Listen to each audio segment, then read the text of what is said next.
وعلى آله سيدنا। তাহলে ভালোবাসা হলো কয়েক প্রকার। এই কথা থেকে আমরা কিন্তু অনেক দূরে চলে গেছি। ভালোবাসা দুনিয়াতে কিছু ভালোবাসা আছে, তবে দুনিয়ার ভালোবাসার পাশাপাশি আমাদের মূল ভালোবাসা যেটা হতে হবে সেটা হলো আল্লাহ এবং তার রাসূলের প্রতি ভালোবাসা। এগুলো আমাদের ঈমানি ভালোবাসা। বলেন কিসের ভালোবাসা?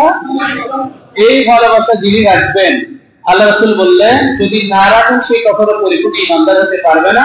যিনি রাখবেন তিনি পরিপূর্ণ ঈমানদার। আল্লাহ রাসূল বললেন লা ইউমিনু আহাদুকুম হাত্তা আকুনা আহাব্বা ইলাইহি মিন ওয়ালিদিহি ওয়া ওয়ালাদিহি ওয়ান নাসি আজমাইন।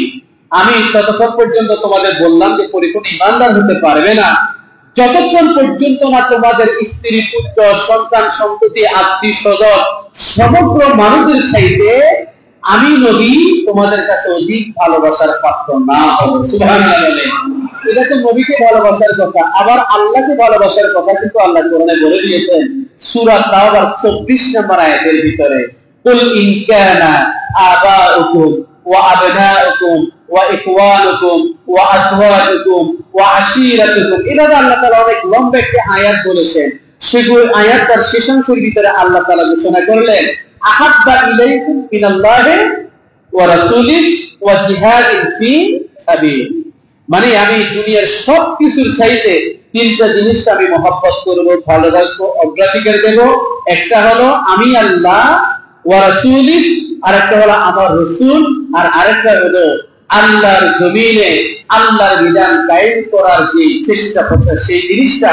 এই তিনটা বিষয়ের প্রতি আমাদের মহব্বত বেশি রাখতে হবে নাকি কম রাখতে হবে?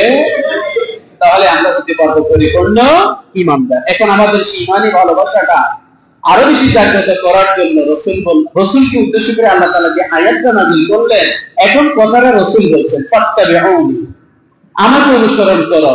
ঠিক এই শব্দের ভিতরে যদি ব্যাখ্যা করি তাহলে ব্যাখ্যার ভিতরে আসবে ফাত্তাবিউনি মানে হলো রাসূলকে মানতে হবে। রাসূলকে মানা মানে হলো রাসূলের মিলাদ থেকে ওফাত পর্যন্ত পুরো হায়াতটা মানতে হবে। সেই মিলাদ থেকে ওফাত পর্যন্ত হায়াতের ভিতরে আল্লাহর পক্ষ থেকে যে নবুয়তের কিতাব আল্লাহ তা পাঠিয়েছেন সেই কোরআনটাকে মানতে হবে। সেই কোরআনটাকে মানতে গেলে কোরআনের 6663 আয়াত মতান্তরে বাকি যেটা আছে সেটাকে মানতে হবে।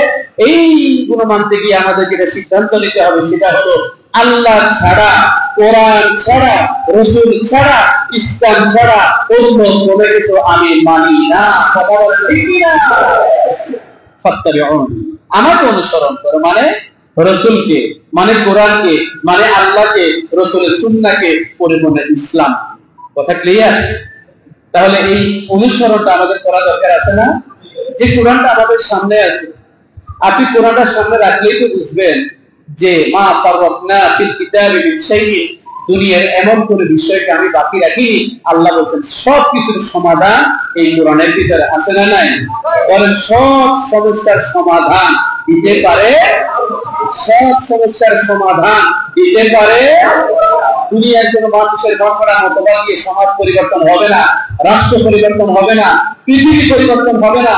পৃথিবীর পরিবর্তনের জন্য, ন্যায় এবং ইনসাফ প্রতিষ্ঠার জন্য আল কোরআনের আইনের কোন বিকল্প। সম্মানিত ভাইয়েরা, আজকে আমরা রাসূলের মিলাদটাকে উদযাপন করার জন্য আমরা আসলাম।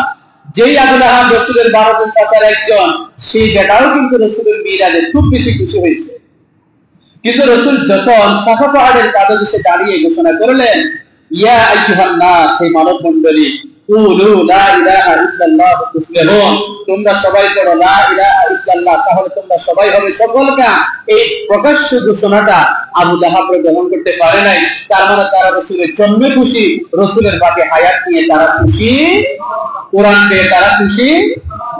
তো তাদের মতো আবু লাহাবের অনুসরণকারী দুনিয়ার জমিনে কিছু ব্যক্তি আছে না, যারা শুধু মিলাদ নিয়ে পড়ে থাকে। হ্যাঁ, মিলাদটাকেও মানবো, বাকি হায়াতটাকেও মানবো।